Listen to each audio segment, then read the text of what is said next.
International University. ও, তো আমরা এখন এই মসজিদটা একটু ঘুরে দেখব। তো অসাধারণ স্থাপত্য শৈলী। চালাইতে পারবো না, চলো চলো। আরে তুমি চালাইতে পারবো না মা।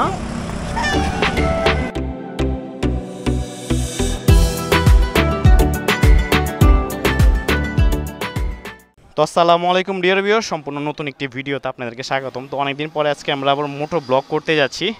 তো আজকে হলো ঈদের দ্বিতীয় দিন, আমরা এখন চলে যাচ্ছি, দেখি কোথায় যাই, সম্ভবত গুলশানের দিক যাইতে পারি বেড়াইতে। আর সঙ্গে থাকুন, দেখতে থাকুন আমাদের সম্পূর্ণ ব্লগটি। আর এখন আমাদের প্রথম কাজ হবে, আমরা ফুয়েল পাম্পে যে ফুয়েল লোড করবো, যেহেতু 2 দাগ ফুয়েল আছে। তো চলুন। তো যাই হোক, এখন আমরা যে ফুয়েল নিতেছি, ফুয়েল লোড হচ্ছে, কারণ একটা জায়গায় যাব, তেল সংকট যাতে না পড়ে, সমস্যা ছিল, তারপরও আর কি নিয়ে নিলাম। তো মহান আল্লাহর নামে শুরু করলাম। এই মুহূর্তে আমরা আছি আমিনবাজারের এক্সপ্রেস ওয়েতে। এখন সরাসরি আমরা চলে যাব গুলশানের ওদিকে। তো এর আগে একবার আমার আসলে যাওয়া হয়েছিল ঠিকানা রিসোর্টে। তখন হলো আমরা সব ফ্রেন্ডরা মিলে একটা হাইস ভাড়া করে তারপরে আমরা গিয়েছিলাম ওইদিকে। তবে আজকে ঠিকানা রিসোর্টে যাব না, তবে আশপাশের যে রাস্তাটা আছে না, মাদানি এভিনিউ, আমরা সেই জায়গাটাতে আর কি আজকে থাকার চেষ্টা করব। আর এই হচ্ছে আমাদের আমিনবাজার এক্সপ্রেস ওয়ে, যেটা আসলে অনেক সুন্দর। এখন আর আমিনবাজারে ওই দীর্ঘ যানজটটা থাকে না, বহুলাংশে কিন্তু যানজটটা কমে গেছে, এটা আমাদের জন্য ভালো। আর অসাধারণ একটি ভিউ আপনারা দেখতে পাচ্ছেন, সামনে সুউচ্চু ভবন, তারপর এখানে সুন্দর একটি ব্রিজ। মানে কি বলবো, এক কথায় অসাধারণ। বাংলাদেশ সঠিক পথে থাকলে হয়তো এই উন্নয়ন আমরা অনেক আগেই দেখতাম। যাই হোক, দেরিতে হলেও হয়, এটাই হচ্ছে বড় কথা। তো এখন পর্যন্ত ঢাকাকে ফাঁকাই লাগতেছে। আমরা এখন কল্যাণপুর বাস স্ট্যান্ডে আছি। এখানে সবসময় একটা জটলা লেগে থাকে, কিন্তু আজকে ঈদের দ্বিতীয় দিন হওয়ায় তেমন জটলাটা কিন্তু আমরা পাচ্ছি না। আর টেসলা এরা কিন্তু আজকে সদর পেয়ে এগিয়ে চলছে, হাইওয়ে নাই, মহাসড়ক নাই, শহর নাই, এরা সব জায়গায়, অলিতে গলিতে সব জায়গায় আছে। আর সবার সাথে আবার রেসও করে এরা। তো যাই হোক, আজকে মোটামুটি এখন পর্যন্ত এই পর্যন্ত কোনো জ্যাম টাম কিন্তু পাই নাই। কিন্তু সামনে আমরা দেখতে পাচ্ছি শ্যামলীর ওইদিকে একটু মানে জ্যাম হওয়ার সম্ভাবনা আছে। তো আসলে ঢাকা শহর কি বলবো, এখন আর আগের মতো নাই। একটা সময় তো অনেকে চলে যেত, আসলে ঢাকা শহরটা ফাঁকাই থাকতো, কিন্তু এখন যে পরিমাণ মানুষ চলে যায়, আবার তার থেকে অনেক মানুষ কিন্তু এখানে থেকে যায়, যার কারণে এই ছোট্টখাটো জ্যাম এগুলা লেগে থাকেই। তবে এটা কিন্তু সহনীয়, এটা কিন্তু সহনীয়। তবে মাঝে মাঝে এই রাস্তাটাতে এমন জ্যাম ফেস করতে হয়, আমাদের অনেক সময় চলে যায়। এ টেসলা মামা, টেসলা মামা, টেসলা মামা, টেসলা মামা, দেখেন ডান বাম কোনোই নেই, এদিক থেকে আসছে, এদিক থেকে আসতেছে, মানে কি বলবেন, একটু এদিক সেদিক হইলে কিন্তু একটা উল্টাপাল্টা কিছু হয়ে যাওয়ার সম্ভাবনা থাকে।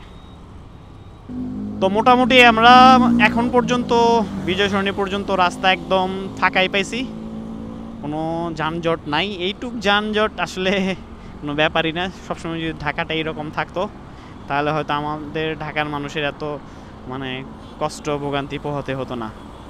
তো আসলে কিছু করার নেই, ঢাকা শহর ছাড়া তো আমাদের বাকি ডিস্ট্রিক্টগুলো ওই রকম ফ্যাসিলিটি নাই, যার কারণে কর্মসংস্থান বা যে কোনো কারণেই হোক সব মানুষ কিন্তু ঢাকার দিকে ঝোঁকে, যার কারণে ঢাকার মধ্যে সব সময় ওভার পপুলেটেড একটা সমস্যা লেগেই থাকে। আর এই রাস্তাটা কি বলবো, অসাধারণ একটি রাস্তা, আমার কাছে সবসময় ভালো লাগে বিজয় সরণির এই রাস্তাটা। সবুজে ঘেরা একটি রাস্তা, দুই দিক দিয়ে গাছগুলো কিন্তু অনেক সুন্দর। আর এই যে মেট্রো স্টেশন। তো আসলে এই 1.5 দিন যেটা হয় সেটা হইলো, অনেকে মনে করে যে আসলে হেলমেট এবং কাগজপত্র ছাড়া বাইক নিয়ে বের হইলে সম্ভবত আপনাকে সার্জেন্ট টার্জেন্ট কোনো কিছু বলবে না, হয়তো ঈদের দিন আমি জানি না, কিন্তু আজকে আমার সামনেই কিন্তু একটু আগে আমরা দেখতে পেলাম সার্জেন্টে ধরেছে 2টা বাইক, তাদের আসলে কিছু ছিল না, হেলমেটও ছিল না, আর একটার মধ্যে 3 জন যাত্রী ছিল। তো তাদেরকে ধরে কিন্তু অলরেডি এই যে আমরা কিন্তু এখানে সার্জেন্ট ভাইদের দেখতে পাচ্ছি, ট্রাফিক ভাইদের দেখতে পাচ্ছি, মানে আছে, তারা কিন্তু আছে। তো একটা সময়ে এই দিকে খুবই আসা হতো, এই দিকে আমার অফিসের কাজে প্রায় প্রতি সপ্তাহে এখানে 2বার করে আসা লাগতো। তো জবটা ছেড়ে দেওয়ার পরে এখানে অনেক দিন যাবতীয় আমি কিন্তু আসি না। তাছাড়া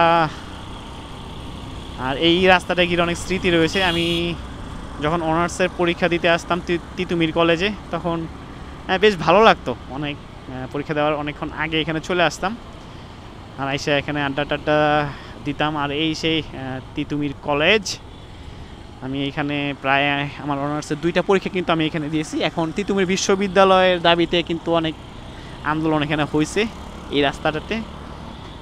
আর কি বলবো, এই পুরনো জিনিসগুলো দেখলে বা স্মৃতিচারণ করতে গেলে এসব কথা মনে পড়ে যায়। এই তো আমরা কিন্তু এই মুহূর্তে গুলশান লেকে আছে। এটা কিন্তু গুলশান লেক, এই যে, হ্যাঁ এই যে গুলশান লেক এটা। হ্যাঁ, এখানে নৌকা পারাপার হইতেছে সম্ভবত। ওইখানকার মানুষগুলা এখান থেকে নৌকা পার হয়ে ওই বস্তিগুলার ভিতরে সম্ভবত যায়। হ্যাঁ ওইটাই, ওখানে একটা নৌকার ঘাট আছে, আমরা ওইরকম দেখতে পাচ্ছি। তো আসলে একদিকে এরকম আলিশান ফ্ল্যাট বাড়ি, আর আরেকদিকে বস্তির ন্যায় আসলে ঢাকার ভিতরে আরেকটা, মানে ঢাকা মানে প্রদীপের নিচে অন্ধকার যেটাকে বলে। তো যাই হোক, আমরা এখন সামনের দিকে যাই। সার্কেল থেকে আসলে মানুষকে জিজ্ঞেস করতে করতে তারপরে যেতে হবে। ওরে রাস্তার মাঝখানে কত বড় খন্দক, মানে এই টেসলা টেসলা টেসলা মামা ডাইন বাম দেখো। তো ফাইনালি অনেক খানা খন্দর পরে কিন্তু ভালো একটু রাস্তা পাইছি। ভাটারা থানা থেকে হাতের বামে নেওয়ার পরে রাস্তাটুক বেশ খারাপ, 1-2 কিলো। তো এখন আবার ভালো রাস্তা উঠে গেছি। আর এই সেই মাদানী এভিনিউ, সম্ভবত সংস্কার এখনও অব্যাহত। রাস্তার ল্যাম্পপোস্টগুলা কিন্তু খুঁটি বসানো হয়েছে। তো সামনেই আমরা একটা বিরাট গ্র্যান্ড মসজিদ দেখতে পাচ্ছি। মাদানী অ্যাভিনিউর সবচাইতে দৃষ্টিনন্দন একটি আপনার স্থাপত্য শৈলী। তো আমরা এখন ওইদিকে কিন্তু যাচ্ছি। অনেক দর্শনার্থী কিন্তু মাদানী অ্যাভিনিউতে আসে এই মসজিদটা দেখার জন্য। তাছাড়া এখানে একটা রেসিং, একটা ভ্যালি রেসিংয়ের বাংলাদেশে প্রথম একটা কি বলে গ্রাউন্ড আছে, যেখানে কার রেসিং করা হয়। তো আজকে অনেকেই কিন্তু এখানে এসছে, আর রাস্তার কাজ কিন্তু আমরা চলমান দেখতে পাচ্ছি। তো আসলে এই জায়গাটা উপর থেকে ড্রোন দিয়ে যখন দেখানো হয় তখন কিন্তু বেশ সুন্দর লাগে, কিন্তু আসলে এখানে এসে যা দেখতে পাচ্ছি সেটা হলো এই যে এরকম রাস্তায় ভাঙাচুরা আছে। তো এটা তো আসলে আন্ডার ডেভেলপিং অবস্থায় আছে, যার কারণে এখন পর্যন্ত এটা কিন্তু এরকমই আছে রাস্তাঘাট, একদম কাদা টাদাতে ভর্তি। তো ভালো। আর এই সেই মসজিদ, অসাধারণ একটি মসজিদ। আমরা এখানে চলো যাই, থামি আমরা।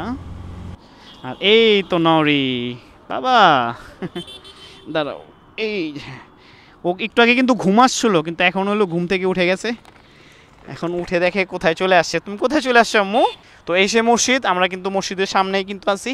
এটা প্রায় 300 কোটি টাকার নিয়ে ব্যয় এটা কিন্তু নির্মাণ করা হয়েছে। তো অনেকেই কিন্তু এখানে দর্শনার্থী আছে, ঢুকছে ফটোশ্যুট করার জন্য। অনেক পর্যটক এখানে আসে, ঢাকার আশেপাশে যারা থাকে তারাও কিন্তু এই মসজিদটা দেখে যায়। তো আমরাও এটার ভিতরে আজকে ঢুকবো। আর এই সেই মাদানী অ্যাভিনিউ, যেটা আসলে 100 ফিট নামেও পরিচিত। এই জায়গায় কিন্তু আমরা চলে আসছি। তো আমরা এখন ওই যে ফাস্টেস্ট নিউজ রাইড, ওই যে যেটা কি বলে র্যালি কার, এখানে এটাই কিন্তু।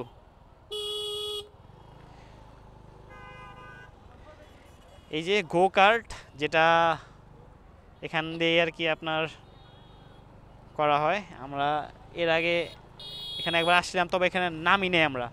তো আজকে আমরা নামার চেষ্টা করব। এই যে তো আমরা এখানে যেটা দেখব সেটা হচ্ছে এই যে কার রেসিং, আপনারা দেখতে পাচ্ছেন বেশ সুন্দর। তো এখানে কিন্তু আপনার এই যে বিভিন্ন গাড়িগুলো কিন্তু রেস করে, মানে বাম্পার কারের মতো, কিন্তু আসলে এগুলো বাম্পার কার না। তো অনেকেই এখানে রেস করতে আসে, তো ইনশাল্লাহ আমরা একদিন আসবো। আবু তুমি কি এগুলো বড় হলে চালাইবা, ঠিক আছে? তুমি কি করবা বড় হলে চালাইবা, ঠিক আছে? তো ফাইনালি আমরা গো কার্টে চলে আসছি। তো এটা হচ্ছে মাদানী অ্যাভিনিউর একদম কোলে করে আসলে হবে ইউনাইটেড আপনার ইউনিভার্সিটি আছে সেটার একটু পিছনেই। তো বেশ ভালো, আজকে ঈদের দ্বিতীয় দিন হওয়া এখানে কিন্তু প্রচুর দর্শনার্থী। তো একদিন ইনশাল্লাহ আসবো। আর নরিদ, আব্বু তুমি কি গাড়ি চালাইবা? হ্যাঁ হ্যাঁ, ওই যে দেখো কি সুন্দর গাড়ি, ওই যে গাড়ি দেখছো? হ্যাঁ গাড়ি দেখছো তুমি এটা? ও রে, তো ওখানে কিন্তু ওরা ক্ল্যাশ করে দিছে। তো গাড়িগুলো হচ্ছে এটা ক্ল্যাশ করলেও কিন্তু খুব একটা ক্ষতি হয় না, বাম্পার কারের মতো মারতে পারবে কিন্তু খুব একটা ক্ষতি হবে না এগুলো। গাড়ি আমি কেমনে চালাম এখন? তুমি তো চালাইতে পারবা না বাবা, তুমি তো চালাইতে পারবা না। হ্যাঁ তুমি চালাইতে পারবা না, চলো চলো। আরে তুমি চালাইতে পারবা না মা, তুমি চালাইতে পারবা না তো। আচ্ছা আচ্ছা ঠিক আছে, তুমি বড় হয়ে নাও তারপর তুমি চালাইবে, ঠিক আছে? আব্বু রাগ করে না, আব্বু তুমি তো চালাইতে পারবো না, তুমি তো ছোট, তুমি ছোট বাবা। আচ্ছা মা, আচ্ছা আমরা তো তুমি এই শোনো, এই যে বলো তুমি যখন বড় হইবে আমি তোমার বললাম এই যে এখানে তুমি এই গাড়ি চালাইবে, আর তোর আমি নিয়ে আসুন, ঠিক আছে? তোমার তো এখন চালাইতে দিবে না মা, ঠিক আছে? আমরা তুমি বড় হইলে তারপর এটা চালাবো, ওকে? তো আসলে বায়না ধরছে এখন এই গাড়ি চালাবে, ওর দেখে এটা খুব পছন্দ হয়েছে, এই রাইড ও আসলে করবে। যাই হোক, আমরা যখন শিশু পার্কে যাবো তখন ওরা এরকম বাম্পার কারে উঠাবো, যদি আর কি করতে পছন্দ চাই। এখন হচ্ছে হ্যাঁ প্রায় বিকেল বিকেল, আমরা সেই নান্দনিক মসজিদটি দেখতে পাচ্ছি, এক কথায় অসাধারণ, ওয়াও, খুবই সুন্দর। United University, International University. ও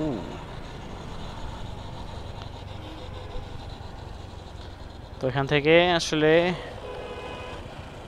হ্যাঁ হাতের বামে নিলেই আমরা ঢুকতে পারবো। আমরা কিন্তু সেই গ্র্যান্ড মসজিদটা কিন্তু অলরেডি চলে আসলাম। ও অনেক সুন্দর একটি পরিবেশ, তার সাথে এলো সবচেয়ে বড় কথা এখানে খুব সুন্দর বাতাস কিন্তু আমরা ফিল করতে পারছি। তো ফাইনালি আমরা কিন্তু এখানে চলে আসলাম। বাংলাদেশের খুব সুন্দর নান্দনিক একটি মসজিদ কিন্তু এটা, আর এটা কিন্তু মাদানী এভিনিউতে অবস্থিত। আসরের নামাজ শেষ হয়েছে, তো আমরা এখন এই মসজিদটা একটু ঘুরে দেখব। তো অসাধারণ স্থাপত্য শৈলী আপনারা দেখতে পাচ্ছেন, একদম কাবার আদলে এই মসজিদটিকে করা। তো আপনাদেরকে আমরা এই চারপাশটা এখন একটু ঘুরিয়ে দেখার চেষ্টা করব। আর এদিকে পার্কিংয়ের ব্যবস্থা আছে, অনেকে কিন্তু এখানে পার্কিং করছে।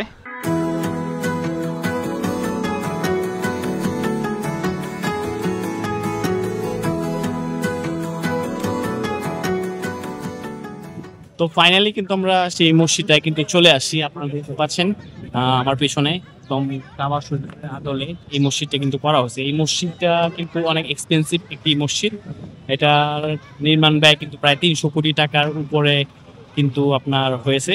তো আসলে কি বলবো, এটা আপনি এখানে না আসলে আসলে বুঝতে পারবেন না জিনিসটা এত সুন্দর, সত্যি অসাধারণ স্থাপত্য শৈলী। আর এটার ভিতরেও কিন্তু আপনার বেশ আপনার প্রাকৃতিক আলোয় ভরপুর। আর এখানে যে একটা বাতাস আজকে মানে মানে এক কথা কি বলবো, মানে মনটা আর কি জুড়িয়ে যাচ্ছে। তো একটু আগে অনেক গরম ফিল করতেছিলাম, কিন্তু এখনকার যে পরিবেশটা মানে টোটাল কি বলবো, এক কথা অসাধারণ। তো চলুন আপনাদেরকে আমরা একটু ভিতরে দেখানোর চেষ্টা করি, যেটা খুব সুন্দর আছে। তো ওরে নিয়ে আসলে ভিতরে ঢোকার চেষ্টা করছি। হ্যাঁ দেখছো এই যে কত সুন্দর, তো বেশ সুন্দর এবং নান্দনিক একটি মসজিদ, আর বিরাট মানে অনেক বড়, মানে কি বলবো, এক কথা অসাধারণ। তো এটার বৃহৎ আপনার ফ্যান আপনারা দেখতে পাচ্ছেন, এটা কিন্তু অনেক বড়। এত বড় ফ্যান আমি এর আগে কোনো মসজিদে দেখি নাই। তো বেশ সুন্দর আধুনিক মসজিদ যেরকম হওয়ার এটা কিন্তু সেম ওই রকমই আছে। এটার ভিতরে কিন্তু অনেক সুন্দর, ভিতরে কিন্তু খুবই সুন্দর।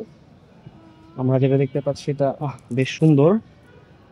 তো মাশাআল্লাহ এখানে বাচ্চারা দৌড়াদৌড়ি করছে, খেলাধুলা করতেছে, কেউ কিন্তু কোনো কিছু করতেছে না, কেউ কিন্তু কোনো কিছু বলতেছেও না। তো এখানে একটি মেসেজ দিতে চাই। তো এখানে কিন্তু অনেক বাচ্চারা দৌড়াদৌড়ি করতেছে। তো এখন পর্যন্ত কেউ আর কি মানা করেনি যে এখানে আসলে দৌড়াদৌড়ি করেন না বা এরকম কোনো কিছু। তো অনেকেই কিন্তু অনেক দূর দূরান্ত থেকে মসজিদটা দেখতে আসে। আর খুবই পিসফুল একটা ব্যাপার, খুব ভালো লাগতেছে, একদম অসাধারণ। অনেক মুসল্লি এখানে একসাথে নামাজ পড়তে পারবে। তো এখানে বাচ্চারাও দৌড়াদৌড়ি করতেছে।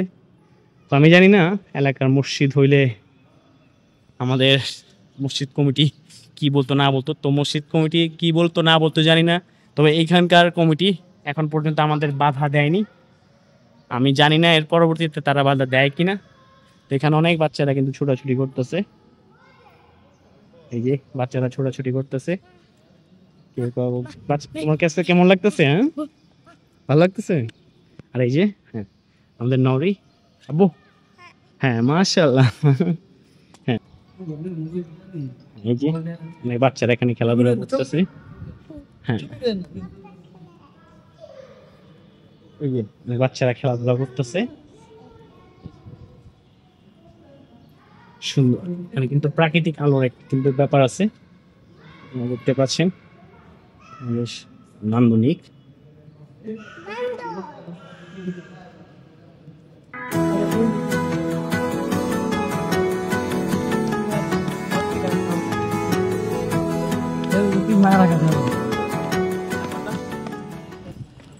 তো ফাইনালি আমরা কিন্তু পুরো মসজিদটা ঘুরে দেখলাম। সুন্দর, বেশ মনোরম একটি মসজিদ। তো আসলে মসজিদ কিন্তু একটি আধ্যাত্মিকতার জায়গা। এই সব জায়গায় আসলে কিন্তু মন কিন্তু এমনি প্রশান্ত হয়ে যায়। তো এখানে সবসময় কিন্তু পজিটিভ এনার্জি আপনার এক্সিস্ট করে, যার কারণে এসব জায়গায় যখনই আসা হয় তখন কিন্তু বেশ ভালো লাগে।